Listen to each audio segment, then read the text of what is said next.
경상북도 경주 옛 정취가 가득한 한마을. 그곳에서 65세 이서윤은 오늘도 혼자 된장찌개를 끓이고 있었다. 된장을 풀며 그녀는 중얼거렸다. 이 사람 또 오늘도 안 오는 건가? 남편 박재민이 떠난 지 꼭 5년이 지났다. 서윤이 유방암 판정을 받고 항암 치료를 시작하던 날 밤, 그는 흔적도 없이 사라졌다. 수술 동의서에 사인도 하지 않은 채 이불, 속옷, 신분증 전부 가져간 그의 방은 텅 비어 있었다. 메모 한 장 남기지 않았다. 그 흔한 이별의 말조차 없었다. 이웃들은 수군거렸다. 그 나이에 병까지 얻었으니 남편도 버렸나 보지. 남자가 나빴네. 아픈 마누라 두고 도망가. 서윤은 그 수군거림 속에서도 아무 말 없이 시장을 보고 약을 먹고 두 아이를 대신해 설거지를 했다. 그러나 혼자 식탁에 앉아 밥을 먹는 건 여전히 고문 같았다. 된장찌개 속 파를 젓다 보면 꼭 눈물과 국물이 섞였다. 가끔 저녁 늦게 마당을 서성이던 서윤은 문득 이런 생각을 했다. 차라리 그 사람이 죽은 거면 좋겠다. 나를 버린 게 아니라 어쩔 수 없는 거라면. 하지만 살아있다는 걸 느끼는 순간들이 있었다. 어느 날 병원비가 연체될 즈음 누군가 익명으로 치료비를 입금해줬다. 2달에 한 번 딱 치료비만큼. 설마 그 사람이? 하지만 이내 스스로 고개를 저었다. 아니야. 그런 사람 아니야. 날 이렇게 버렸는데. 그러던 어느 날이었다. 초여름에 뜨거운 바람이 불던 오후 서윤은 평소처럼 조용히 국을 끓이고 있었다. 그런데 마당으로 이어진 작은 골목에서 낯선 엔진 소리가 들려왔다. 낡은 집 앞에 어울리지 않는 검은 외제차 한 대가 천천히 멈춰 섰다. 서윤은 무언가 불길함을 느끼고 창문 틈으로 밖을 내다봤다. 운전석에서 내린 남자. 바로 사라졌던 남편 박재민이었다. 양복 차림에 고급 시계, 반짝이는 구두. 수척했던 과거의 모습은 온데간데 없었다. 그는 더 젊어지고 더 부유해진 모습으로 나타났다. 하지만 그 눈동자 속엔 무거운 무언가가 깃들어 있었다. 서윤아, 그의 목소리가 들리자 서윤은 온몸이 굳어버렸다. 심장이 찢어지는 듯한 분노와 배신감, 그리고 아직 꺼지지 않은 희미한 미련이 한꺼번에 몰려왔다. 그녀는 문을 열지 않았다.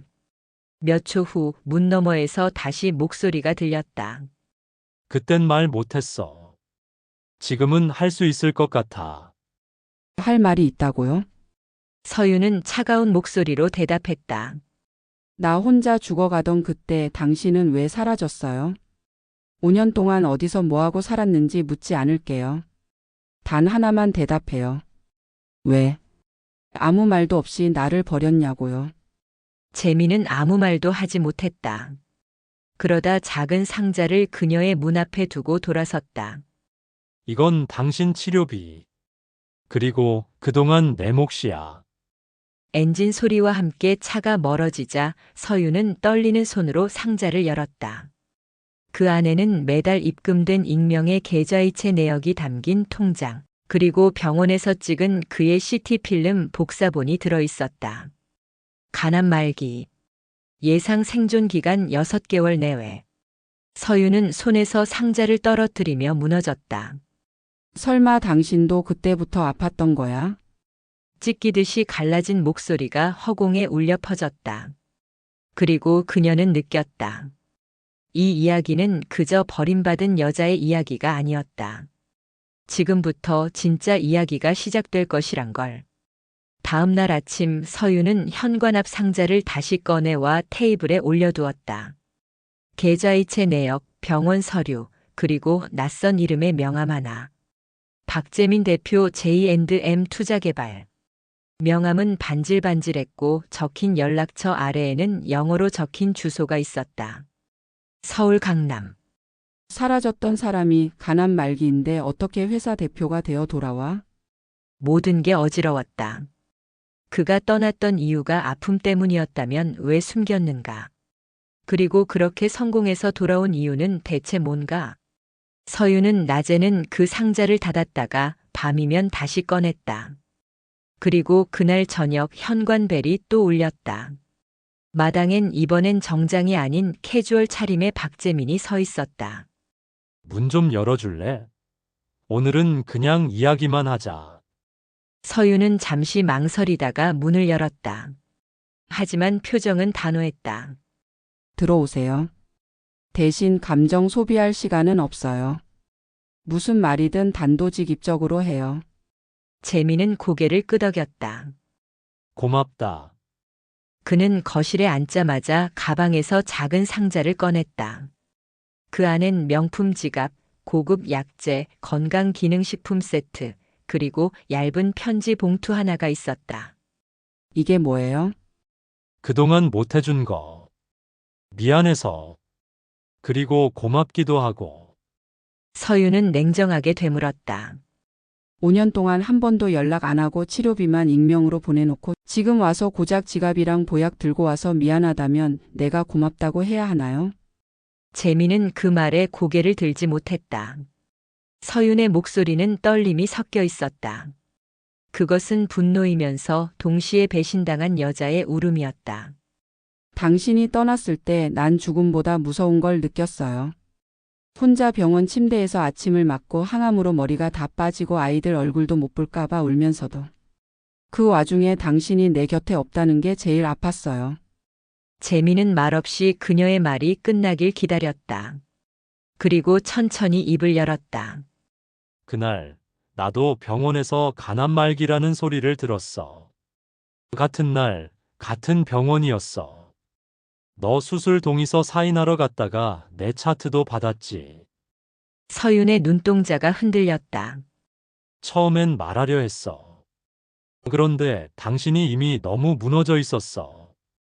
내가 아프다고 말하면 당신은 나보다 나를 걱정했을 거야. 그게 싫었어. 나까지 짐이 될까봐.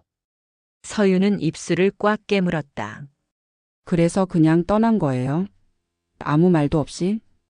당신을 살릴 수 있다면 내가 사라지는 게 낫다고 생각했어. 그래서 사업에 올인했지. 돈을 벌고 당신 치료를 계속 지원하고 언젠가는 돌아갈 수 있지 않을까 싶었어. 서윤은 잠시 말을 잇지 못했다. 그의 말이 전부 사실이라 해도 그녀의 고통이 사라지는 건 아니었다. 당신은 그걸 영웅처럼 말하지만 난 버려졌다고 느꼈어요. 죽을 만큼 외로웠고 하루하루가 지옥 같았어요. 난 지금도 밥 먹을 때마다 울어요. 그걸 당신은 모르잖아요. 정적이 흘렀다. 재미는 조용히 눈을 감았다. 그리고 한참 만에 떨리는 목소리로 말했다. 그래서 온 거야. 내 병이 다시 심해졌어. 이번엔 정말 오래 못 버틸 것 같아. 죽기 전에 딱 한 번만 당신 밥 먹는 걸 보고 싶었어. 그 따뜻한 된장찌개.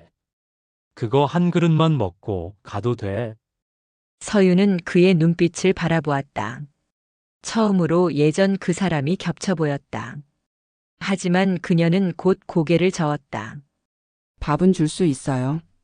하지만 가족으로 받아들일 수 있을지는. 그건 당신이 남긴 상처가 판단할 일이에요. 재미는 조용히 고개를 끄덕였다. 그리고 작게 중얼거렸다. 그것만으로도 고마워. 된장찌개. 그 맛 아직도 기억나. 재민이 떠난 뒤 서유는 테이블 위에 남겨진 그 상자를 다시 열어보았다. 눈길이 멈춘 건 얇은 종이 뭉치. 병원명과 날짜, 의료 기록이 적혀 있는 문서였다.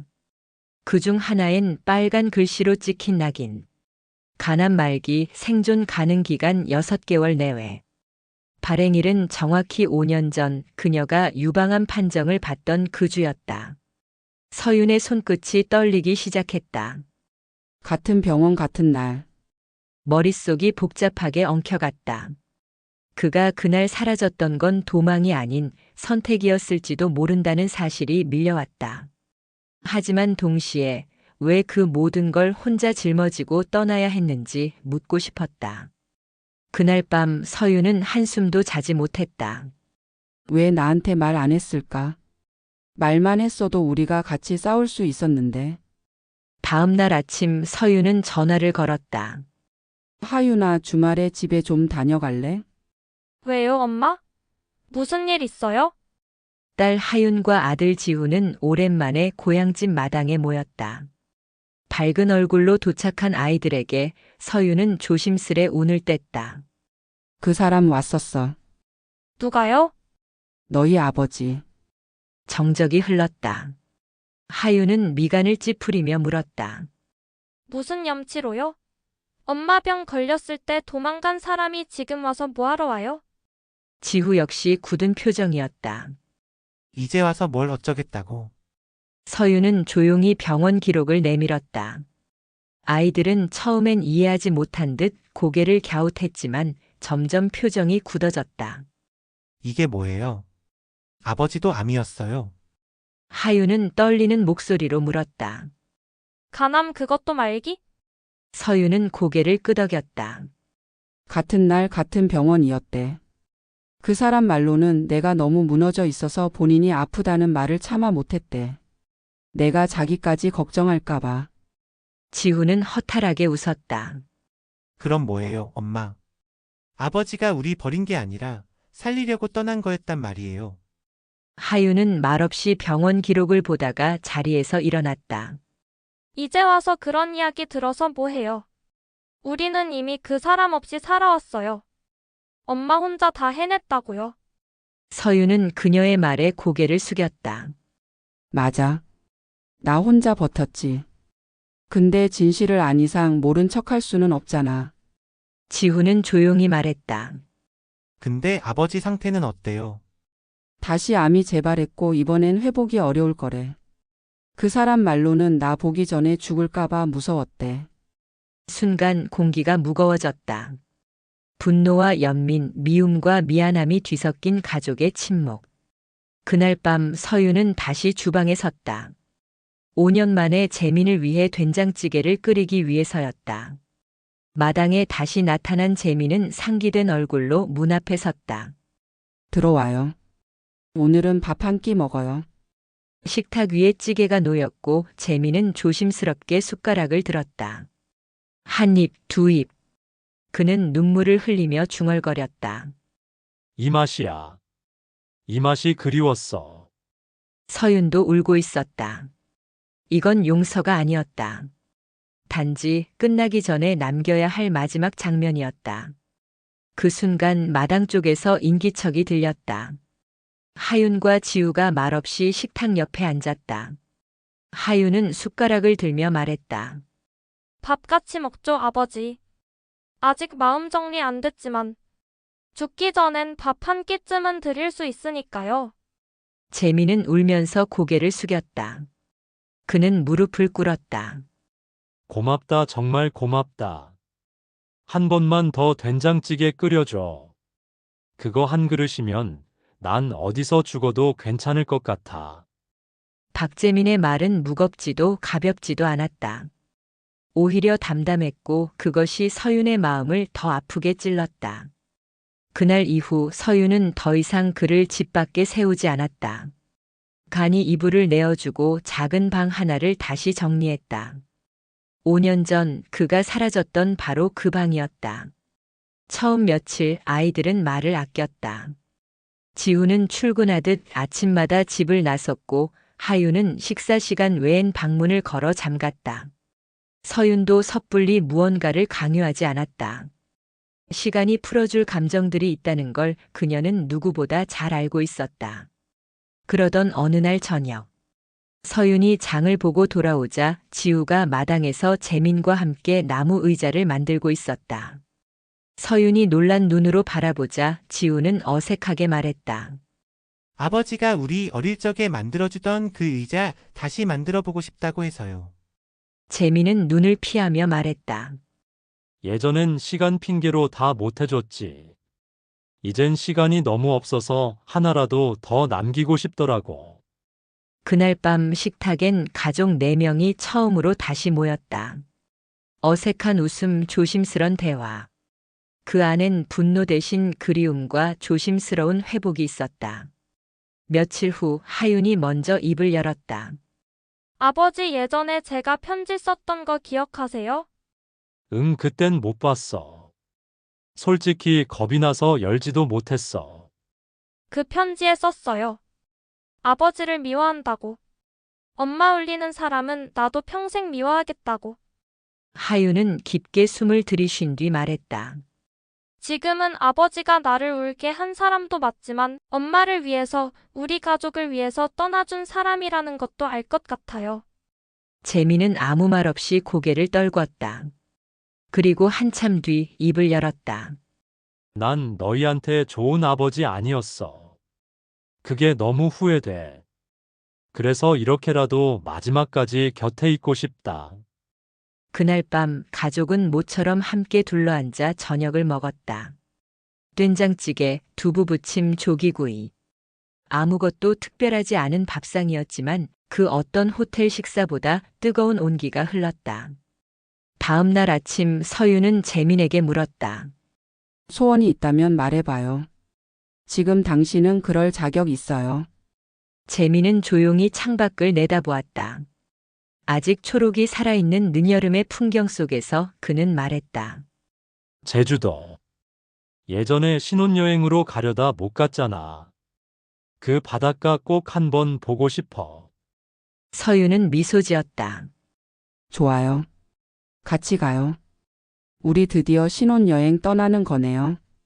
지후와 하윤도 고개를 끄덕였다. 그리고 그렇게 가족은 재민의 마지막 시간을 함께 보내기 위해 제주도로의 여행을 준비했다. 재민은 매일 가방을 정리하며 작은 소지품들을 챙겼다.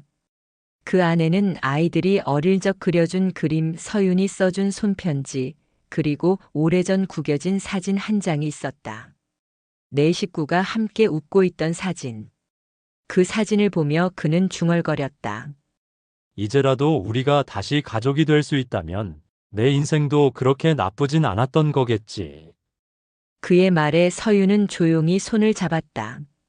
우린 지금도 가족이에요. 한 번도 끊긴 적 없어요. 그저 멀리 돌아왔을 뿐. 서윤이 제주도행 비행기 티켓을 예매하던 날 재민은 마치 아이처럼 들뜬 표정을 지었다. 비행기는 30년 만인가 봐. 그땐 여권 한 번 꺼내본 적도 없었는데. 하윤이 웃으며 말했다. 이왕이면 비즈니스로 보내드릴까요? 인생 마지막 여행이니까 편하게 누워서 가셔야죠. 야, 아버지가 아직 살아계시거든. 지후가 능청스럽게 받아쳤고 네 사람은 오랜만에 함께 웃었다. 비행기에서 내리자 제주 바람이 서윤의 머리카락을 흔들었다. 맑고 청명한 가을 하늘 아래 흰 구름과 초록 들판, 그리고 멀리 보이는 푸른 바다.